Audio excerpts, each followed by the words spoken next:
Before we begin, I first wanted to thank everyone who has listened to our character introductions thus far. I really appreciate all the support everyone's been giving us, and hope that you guys will continue to listen in and leave comments. Let us know things we can improve on, things you like about the show, and pretty much anything. We'd love to hear back from all of our fans. And again, thank you so much for listening to us, though. And now, let's continue on to Orinthal proper. I'm Tony, the Dungeon Master of the campaign, and with me here are the following players.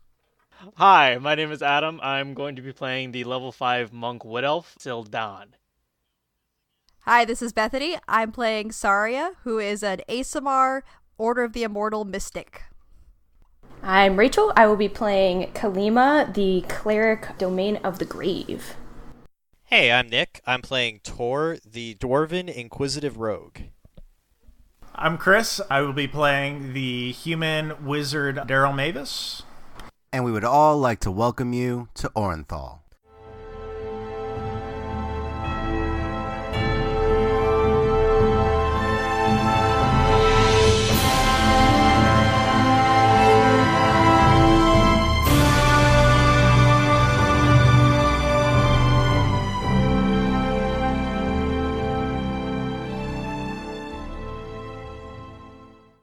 Previously in Orinthal, each of our player characters were introduced into the world individually and began their journey into the mysterious disappearances that have plagued the low-class districts of the city.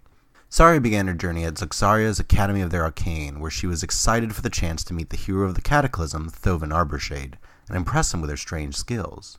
Shortly after this, she learned from Janabellis Aenor that the evocation instructor Noah and Alethra, a woman who Sarya had helped to secure a job at the Academy, had gone missing. Trying to find what she could, Sarya went to the Nickel Granger Tavern and spoke with the innkeeper, Garrick Brushgather, and learned that there had been a series of people who have acted strangely before disappearing entirely, as well as learned of a dwarf that went missing recently as well. Deciding to check on one of the last people that may have seen Alethra, Sarya went to the lone shark half-orc Lash. Lash knew nothing of Alethra's disappearance, but she revealed a symbol to Sarya that the young ASMR had not seen since she left the conclave in which she was raised. Deciding to follow Lash, Sarya chose to attend a meeting with a man named Vral, who led a group known as the Shadow Wolves.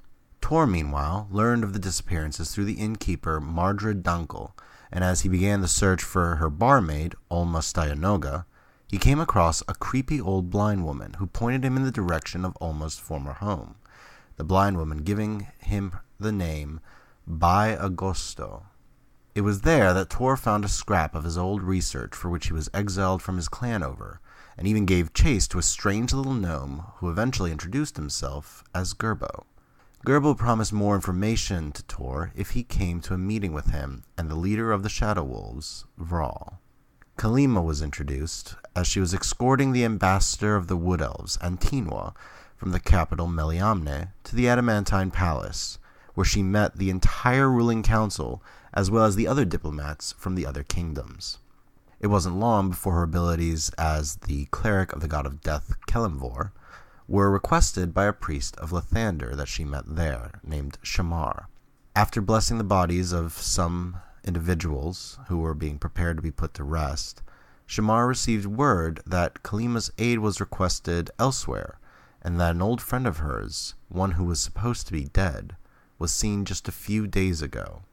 Angry but intrigued, Kalima decided to attend this meeting as well.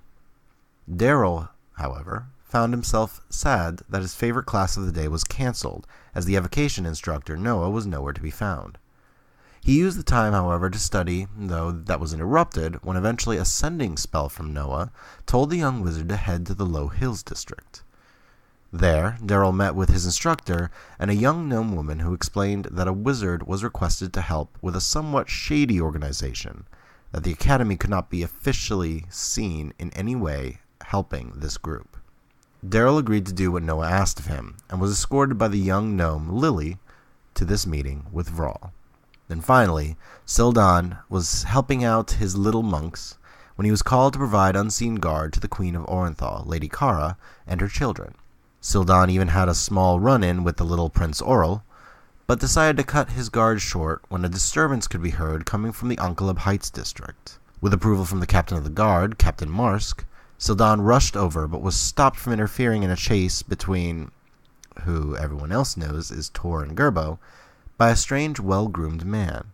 After playing word games with Syldan for some time, the man introduced himself as Vral, the leader of a group known as the Shadow Wolves, and that he was putting a team together to investigate another group that had come into the city, known as the Whispered Ones.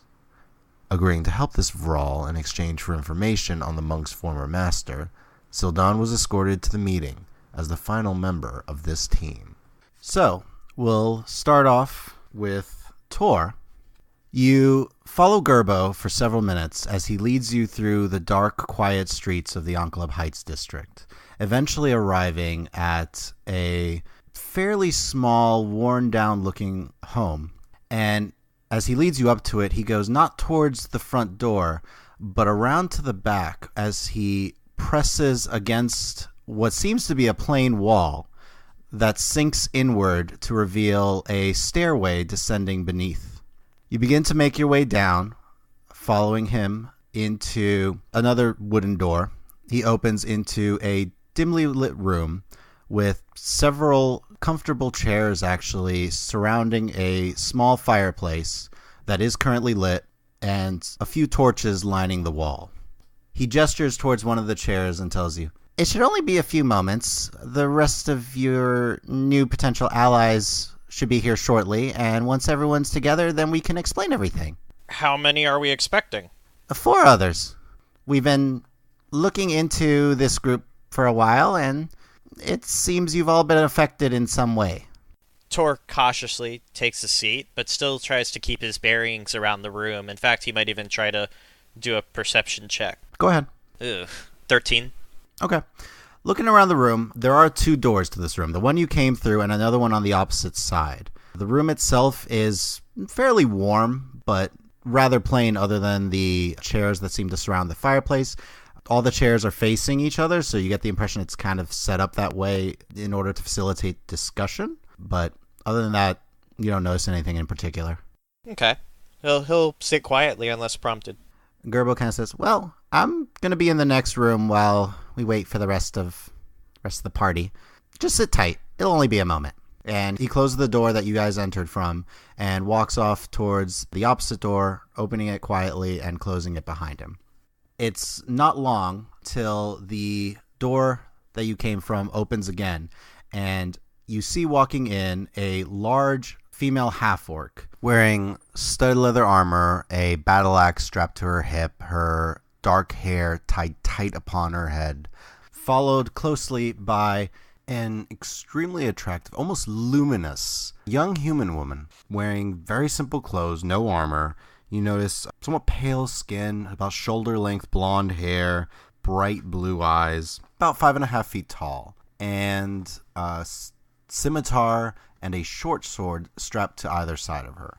Sarya, you enter this dimly lit room, fireplace going, and see a rather small older dwarf, not much taller than about 4 feet, maybe 4.5, and with gray hair, head shaved at the sides and back, with the hair actually pulled into a bun on top. On him, you do see studded leather armor, as well as a crossbow hanging from his side and a quiver of bolts. A small goatee on his face. And you see he's just kind of scanning the place, looking around. I'd like to activate my aura sight. That gives me advantage on insight checks. Alrighty. So you enter the room, and Lash just gestures towards one of the chairs and says, "Just take a seat here. The rest are coming shortly." Oh, you're not staying? "I'm not invited to the meeting. I simply was to bring you here." What a shame. You see a kind of grin. One tusk raises slightly as she just stares down at you. "Till next time, I suppose, then." Of course. Pleasure doing business with you. She nods and exits back out the way that she had come, closing the door behind her. I do not miss her as she goes. Can I take a look at my new companion here? You can. It's just myself and the dwarf, right? Currently. Oh, what does his expression look like right now? I guess that's a question for Nick. He looks unamused by all of this. Certainly, as you're sizing him up, he's probably doing the same. Yeah, I'd like to see if what he looks like he's trying to get out of his obvious efforts to size me up. Okay. You can roll an insight check. Total of 20. All right. So, Torr, do you want to hide it? What you're doing here, basically? I suppose that would be in line with one of his personality traits. Yeah. Roll a deception check, then. 15. Okay. She's able to see right through you. Yes! All right, so I get a sense that he also is waiting and is not sure what's going on. You get a sense he's not a part of this. He was brought in, and he's waiting to find out just the same as you are. So, are you a new recruit? Apparently. I assume the same for you? I honestly don't know. I haven't really agreed to anything yet, besides following a half-orc to a sketchy place, which, in retrospect, may not have been a good idea. But I didn't have anything else going on. Well, that's a reason, I think. I was... Like, you're not used to this sort of situation? Is this not normal for you for a typical evening? I mean, I've been in some sketchy places, but this all seems a little bigger than anything I've experienced. Why were you brought here? Does it have something to do with mysterious disappearances? Well, I don't know if I myself have mysteriously disappeared at this point from the perspective of the outside world. It's really hard to say, because disappearance is really all in the eye of the beholder, is it not? He's gonna roll insight. Go ahead. What are you attempting to discern? It seems like she's talking around whether or not she was brought here to investigate disappearances, and he wants to know, hey, was there some disappearance she's also looking into? Okay. Yeah, I'll roll deception. Why not? We're gonna be great friends. We're both like really into knowing what people are doing, and we're both liars. Oh, okay, cool. 26. Natural 20 plus 7. Oh man. Dang. Wow. going All right, swimmingly. so Torr. Best use of a natural 20 ever. Usually, Torr, you are just so good at reading people, but as you stare, she just confuses you. She's giving no signal whatsoever. You can't read her. Oh, you and those stats you rolled. Okay. Well, that and rolling a natural 20 always helps. True. He'll just kind of raise a brow, not really being able to tell what's going on here, and just kind of hum once. Hum? Yeah, like, Oh, he muses. I'm Sarya, Yeah. by the way. Who are you? I'm Torr. Last name? None at this point. Did you lose it? He'll extend a hand and just shake her hand if she will, return, and he won't actually answer that question. Okay, yeah, she'll shake his hand. She's kind of just going to roll with this. Out of character, I did not put that pranking dwarves was one of her traits, but I feel like it's growing on her. Just listening to her intro, I got the sense that she might Mess with people? that Torr bit? might not find her always amusing. Oh, but you know who will always find her amusing? She will. Her half-orc friend, of Oh my course. god. Oh, Yeah. yeah, we go way back. So, Sarya would want to kind of eye his whole equipment and kind of sense for what he can do. Do you need a check for that, or is he, like, holding daggers in his hands? Like, I don't know what... He's actually not. You only notice a crossbow strapped to his back right now, and you notice a quiver of bolts, as well as studded leather, right? I believe so. Yes. And for Sarya, you would see she's Yeah. actually not wearing any armor at all. Do I see a weapon? Yeah, she's pretty upfront about carrying a short sword and a scimitar. Okay. Yep. You see them strapped to either side So of her. are you some sort of a scout? I've been told I'm good at finding So answers yeah. to things. So not a scout. Okay. So what do you do? Let's see.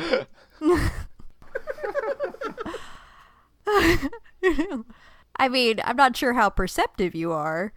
So I don't know. I guess we'll see what happens, huh? He turns to the fire. While you guys are talking, you hear the door to the outside creak open. Sounds of footsteps going down the stairway. And as the door opens again, you see first a well-groomed human male, slicked back black hair, really elegant-looking studded leather armor, 2 magical-looking daggers strapped to either side of him, as well as dangling from his hip a hand crossbow with a quiver of bolts. And as he enters the room, you see immediately behind him a rather tall, almost 6-foot wood elf, bronzish skin, very athletic build. You notice very shaggy, shoulder-length black hair, loose-fitting pants, a sleeveless vest, and some very simple bracers on his wrists, as well as a rather elegant-looking short sword strapped to his side. Syldan, as you enter the room, you see an attractive human woman speaking to the back of a dwarf. I'm not going to keep talking to him if he has his back turned. I'm not insane. Well, I mean, the way the chairs are facing, I don't imagine his back is turned per se. It's more like he's not meeting her gaze anymore. Although he will turn around when he hears a door open to see who enters. As they walk in, Vral turns to you, Syldan, and says, "Please, just sit for a moment as we wait for the rest of your group to arrive, and we'll discuss things once you're all together." How many others are we waiting for? He looks back to the room for a moment.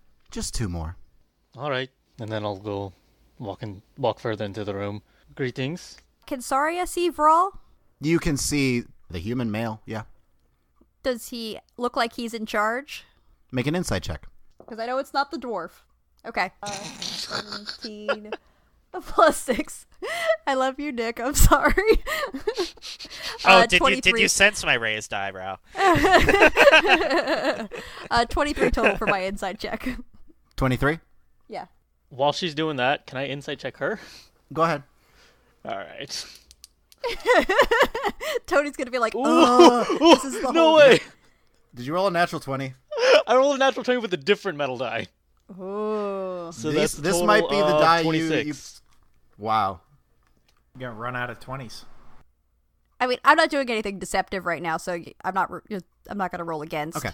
So I'll go for your roll first, Sarya. So looking at him, there's an air of confidence about him that you assume that he is at least a figure who has authority. Can I catch his attention?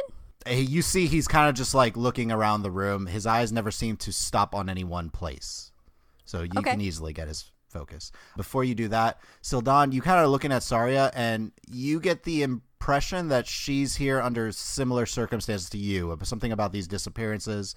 Seems like she came here for that reason. I thought you were going to say that I look really comfy, but okay. I give it all away. She doesn't look out of place.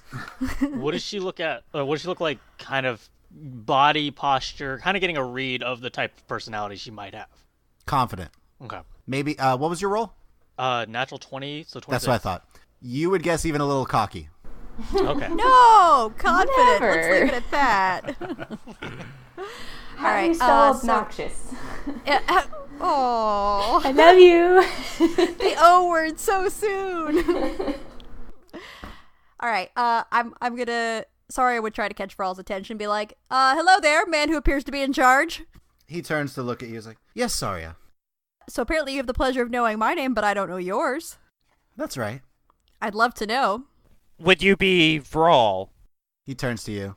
What would make you say that, Torr? Gerbo mentioned that we were meeting someone named Vral. It seems logical that that would be you. Yes, I am Vral. While this exchange is going on, Syldan would probably just be kind of rolling his eyes a little bit, be like, okay, of course he's going to act like this to the other people. You actually even almost get a sense of like a purr come from him as he says his name. I'll say, hello, Vral. Is that how your name should be pronounced at all times? Why not? But we're waiting for the rest of your group, so until then, if you'll excuse me. We don't have anything to do in the meantime? You can talk to each other. I have some cards if you'd like. The dwarf doesn't like me, so... The dwarf doesn't this like is a lot of going off people. swimmingly so far. So at this point, he turns to the other person who entered with Vral and just says, "Hello." Hello. Where are you from? Very far away. Yeah, that's He's from specific. beyond the Nephany. Oh, I come from a land from beyond the Rugrum Woods, if any of you have ever heard of that. have I heard of that, Tony? Out of character. Ooh, go ahead and roll an intelligence check, just because you were kind of cooped up for many, many, many years. Not a history check. Yeah, a history check. And I'll roll a check too to see if I recognize this 13. history as well. Yeah. So just to mention briefly, we actually lost Nick for a while immediately following this roll. So when Nick comes up to speak again for the remainder of this recording, as well as even into the next episode, he's actually using his phone. So we do apologize for any of the auditory issues that come up from that. In the meantime, though, we decided to jump over to see what Daryll and Kalima were doing with their own escorts on the way to this meeting, as they were both in the Low Hills district when we last left off with them. So Daryll, as you're walking through, Lily is just leading the way. Vral is actually kind of, you got to be careful around Vral, but Gerbo's great. Gerbo is great, and you just really need to follow him. So listen to him. You can trust him. He's fine. He'll tell you whatever you need to know. He's a little quiet sometimes, and remember, don't talk about the Garrickson. He doesn't like that. Okay. What does Vral look like? He looks human. I think he's human. Gerbo is sketchy on that. Sketchy as in may not be human? Maybe. Maybe? I don't know. I've only met him once, and he looked human. But he's very sneaky, and he's really sturdy. That's all I know. I see. How far are we from getting to where we're going? Not far now. It should only be just another minute or two. We're getting into the Enclave Heights now. And at this, you do see you're beginning to cross the main road that separates the two districts and passing into a slightly less torn down area of the city. Not by much, though, but into the Enclave Heights. Okay. Yeah. So, hold on. And she looks around for a minute. This way. And then she points down a side road, starting to proceed ahead. She's, for claiming to be someone so stealthy, she's extremely talkative. The whole way through, she just does not stop. Occasionally she talks about a couple of different times she's tried to sneak up on people, and occasionally she gets, is given away. Other times she's able to get in and get out, able to spy on people. That's what she does. She spies on people. I see. Yeah, and I help Gerbo, and it's great, and it's a lot of fun, and I get to go to interesting places sometimes. Not as much recently, just because of the city the way it is, so they like to keep us here and just watch for the little problems inside the city, but right here, it's great.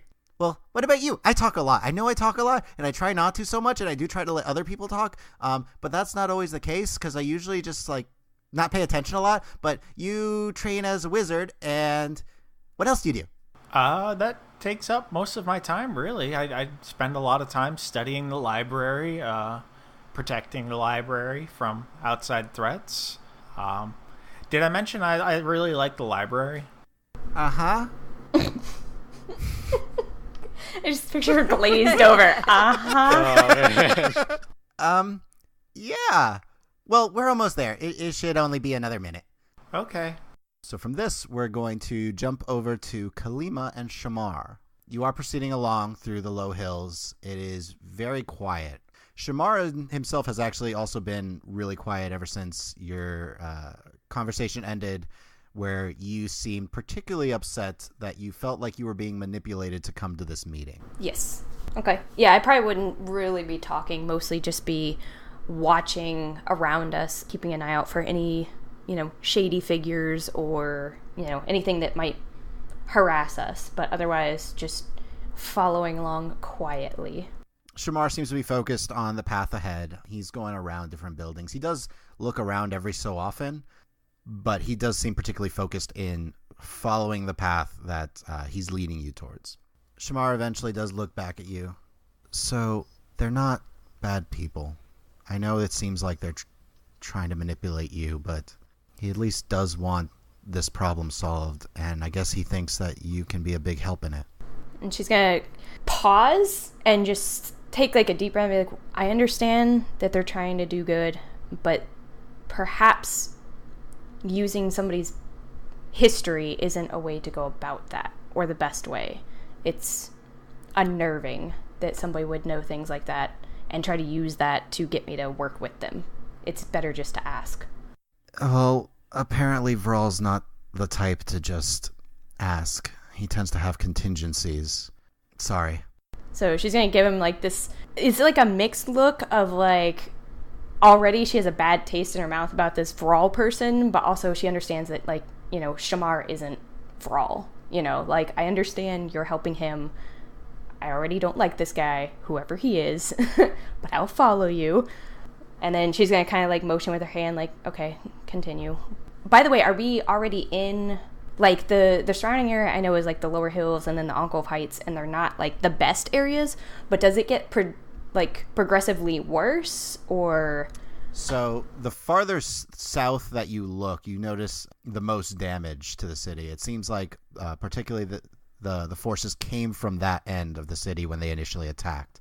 This is why these aspects of the city were so badly damaged. The area you're in is still heavily damaged. It's still kind of in the process of being repaired, but between the low hills and the Enclave Heights, the low hills is absolutely the worst damage. It's the poorest area of the city. Enclave Heights is still very poor, but they have a smaller degree of protection and safety there comparatively. Okay. So yeah, as you do travel, you do eventually find your way out of the low hills and into Enclave Heights and begin to make your way towards the meeting ground. So jumping back quickly to Sarya and Torr and their history rolls. Well, I'm pulling my character sheet back up, but on the die it was a 4, so I'm guessing I'm not going to know a lot. Nope. Mine was a total of a 13. Mine was probably like a 12, I think. Okay. Between the two of you, you do know the Rigorum Woods is a massive forested area far to the west of Nabrasil. If neither of you ever heard of that, It's is in the land far of to the west of Nabrasil. Nabrasil, I believe. Ah, yes. That was very precise. It's in the land of Essentia. But, yeah, I'm not from around here. What brought you here, besides, obviously, Vral? My parents were traveling artists. So I guess I don't see any weapons on him. What is he wearing? You do. You do see a short sword on him. Oh, okay, just a short sword. It actually is really intricate looking. I have it strapped along the lower backside. While you're all talking, you do see Vral slowly make his way to the opposite door and begin to leave the room. I guess we'll... Tor's eyes just kind of follow him as he leaves. He had figured he would probably go and commiserate with Gerbo or something, so... And then I'll say to him, so, I guess we will speak later about Daryll? Yes. That way we can explain everything when everyone's here. Is All Barrel right. a person, or are you looking for a barrel? Daryll was my master. Is that where you got the sword? Yes, in a way. Daryll is kind of- dead. Oh, I'm sorry. Was it in the Okay. war? Yes. A lot of us lost people in the war. Yeah, it was not something I want to speak about right now. I mean, I don't know when you would want to speak about it. It's not the happiest subject. This is true. But your parents, you didn't lose them. No, they're alive. Oh, well, that's good news. How about you, Torr? So your name is Torr? His name is Torr. No last name. Or at least he forgot it. Or he lost it? I'm not sure. You talk a lot. My family passed mean- away naturally a long time ago. It was just my parents. Question for the DM. Can I tell how old he is? Torr? I don't know how I make a dwarf age check. Length of the beard. You just cut off his leg and It's count like the rings rings. in a tree. The length of the dwarf beard. I'd say that's just a straight intelligence check. Okay. Her worst skill. Oh, man. Oh, Okay, man. well, I rolled a 19. Yay. He's not hiding his age or anything. It's a total of 24 then. He doesn't Okay, like wear concealer or anything. You know those vain dwarves. Yeah. Yeah. Torr, if I remember correctly, you're about 280? Yeah, somewhere in that range. Okay. You get a good sense he's in his late 200s. Okay, so he's definitely a little bit older than me. Just give a or take little. Okay. Give or take 2. Okay. So I suppose your family's been gone for a while, given your... Yeah, I don't want to say advanced Age. years. Oh. Have you been in Orinthal all that time since then? So, as a player, I still get this kind of confused. I think that he came to Orenthal after the Cataclysm, but not long after. It's only been a year since the Cataclysm, so you would have come during the actual time of the war, but not... You were here during the Battle of Orenthal. Okay. I've been here for a few years. Oh. I've been here a couple years myself. I'm surprised our paths haven't crossed. Do you spend a lot of time in the out-of-character Iron Fist district, right? Yes. In the Iron Fist district? I actually get around quite a bit in the city, doing jobs here and there, helping out people who need someone to talk their way through something for them. Problem solving. Syldan, roll an intelligence check for me real quick. Okay. My best skill. Those smart monks. 19. Ah. All right, so you recognize Torr. You've seen him come and get work from Captain Marsk on occasion. Actually, I think I recognize your face. Speaking to, I'm pointing my face towards Torr. So, You're pointing your face. Where from? you do work for Captain Marsh? Yes, some. Actually, I think she had something to do with me ending up here. Interesting. Captain, huh? So you guys do work for the city. I work for the city guard, sort of freelancely. Oh, very law-abiding folks then, huh? In general. As much as any other person? Right. Yes, as any other. While you're all speaking, you hear faintly outside a light feminine voice right before the door opens. And you hear, I should probably be quiet now. Okay.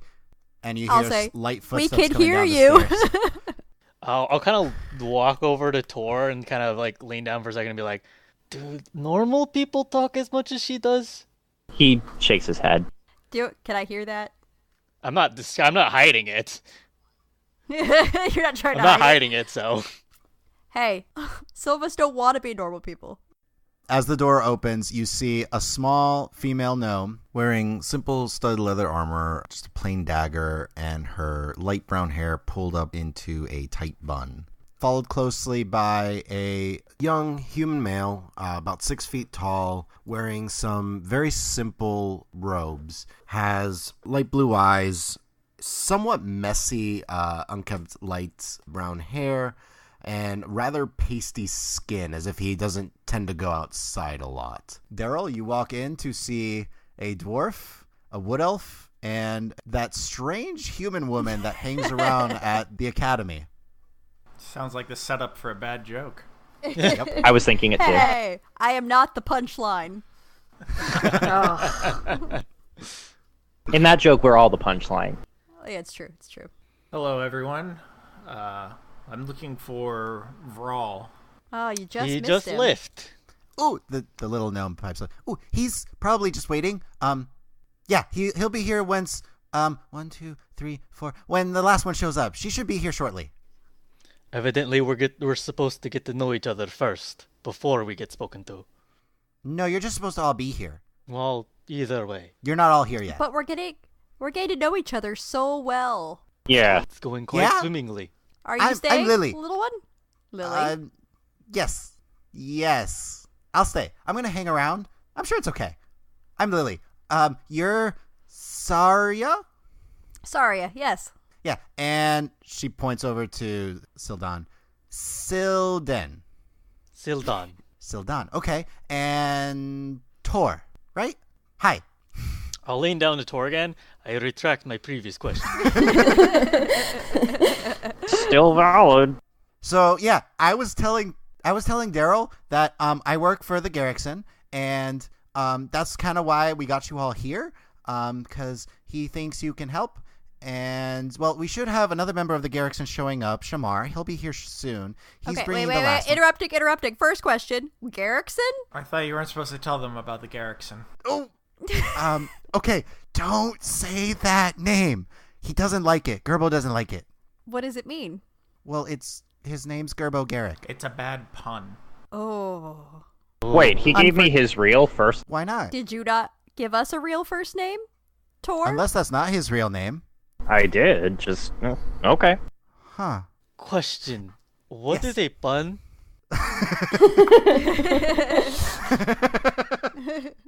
the lowest form of humor. Oh, so it's like a joke. Only Yes, it's a worse. joke. No, it's funny. To some like people. it. To some people, it's funny. No, objectively, it is funny. I believe that's true. Yeah. Yeah, That must be it. I'd like to make an insight check to see if she's completely serious about this or if she's just trying to mess with everyone in the room. Go ahead. Me or Lily? You. All right, I'll roll Go ahead. deception. Go ahead. Oh, I rolled a natural 1. So two total. Total of 20. She seems dead serious. Oh. So, wait, who did you say was coming? Shamar? Shamar, yeah, he's part of the Garrickson, and he's bringing You said it again. the last. He's part of the group that I am with. There we go. That'll work. Yes. Yeah, that sounds very natural and convincing. Like I know. puns. Roll a deception check. Total of 19. Oh man. I know, right? Okay, good. I'm glad because I wasn't sure if it was super convincing. Yeah. So we're expecting one more person. Kalima, you hear as you're approaching a particular kind of decrepit-looking house, just the sound of a light female gnome's voice, and you see Shamar kind of put a hand to his face for a moment. So I'll kind of like, because I'm behind him, so kind of like reach out and tap and be like, is that who we're going to meet? That's Lily. Is that who I'll be working with? No. She's just bringing one of the others. Come on. Okay. Let's make sure she actually closed and she didn't close the door behind her. Okay. So you round the corner and you're able to see down a stairway a human male dressed in simple robes and a female gnome talking to a couple individuals in a room.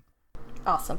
So you begin to proceed downwards. Everyone else, you do see kind of a plain-looking human male with short-cropped brown hair, dirty clothing, followed closely by an older-looking half-elf woman wearing stud leather armor. You see a mace at her side, a crossbow on her back, and carrying a rather elegant-looking staff. Very plain physical appearance overall. She is a little over 5.5 feet tall, thin, rather muscular, with brown eyes, tan skin, and her blonde hair pulled back tight. And just a very essence about her makes her seem almost military kind of in stance and appearance. Walk into the room. And another one joins us. Ooh, I hope it's a healer. Lily looks and says, "Ooh, this is the last one." Okay. She walks up to you, Kalima, at this point and says, "Hi, I'm Lily." Pleasure to meet you, Kalima. And she's gonna hold out a hand towards her. I guess I imagine Lily's holding out a hand. Yep. Because gnomes, they're friendly and all. She'll just hold out Kalima. You see Shamar had kind of closed the door behind you as you initially walked in. You see him give Lily a look. A tired look. So, Tony, I'd like to use an ability. Yes. I'm going to use Read Moods. Okay. So, as a bonus action, I can learn one-word summary of the emotional states of 6 creatures I can see. How fortunate. There are 6 creatures in the room. I wasn't counting or anything. Okay. So I assume each person gets to give their one word. Yep. A one-word state of what your character is currently feeling. So we'll start with Syldan. Slightly amused. That's 2 words. I don't care. It doesn't. We'll say it doesn't translate from your original language, but it should be 1 word. So it's amused, but the inflection of it is like, amused. Yeah. Torr, Exasperated. Daryll, Inquisitive. and Kalima. Annoyed. Lily looks excited. Shamar looks tired. Okay. Thank you. You're welcome. Yeah, Sarya is just kind of eyeing everyone and sort of nodding a bit. Do I make note of this? Yeah, you easily notice this. She's not seeming to hide it. Yeah, no, she looks a little smug too. Just a little. Just a little. smug. Shortly after this, you hear the door open on the other side of the room, and Vral and Gerbo walk in. Excellent. You're all here. Well, I suppose we should get started. If you'd all please take a seat. I will take a seat. Yes, I will also Yeah, take a I'll seat. take a seat. Can I do that like cheesy thing people do where they spin the chair around backwards? I actually and, pictured like, her doing lean that. over the front. Yeah. So that's what she's gonna do. Kind of lean over the back of the chair. Sure, you have a high enough deck so that's no problem for you. All right. I think Kalima would just kind of glance a side eye at Shamar before like taking a seat with just like a like sigh and like almost frustrated look, like ugh, this stuff. Can I lean over to Kalima? Yeah. Okay. I'll be like, don't worry. We'll probably all be dead soon. Just side eye at you, like okay, not my new best friend. Vral clasps his hands together as he looks around the room, looking at each of you in turn, before saying, well, I suppose we should get started then. This is where we're going to end the episode for today, as our players have finally met together, where they will begin their meeting with Vral, Humblefire, and Gerbo, Garrick. I want to thank you all for joining us for our very first episode of the Orinthal campaign proper, and want to let you know to please follow us on Twitter at RulesAsWritten, and you can also find us on Podbean, iTunes, and Google Play. And we will see you all next time in Orinthal. Bye.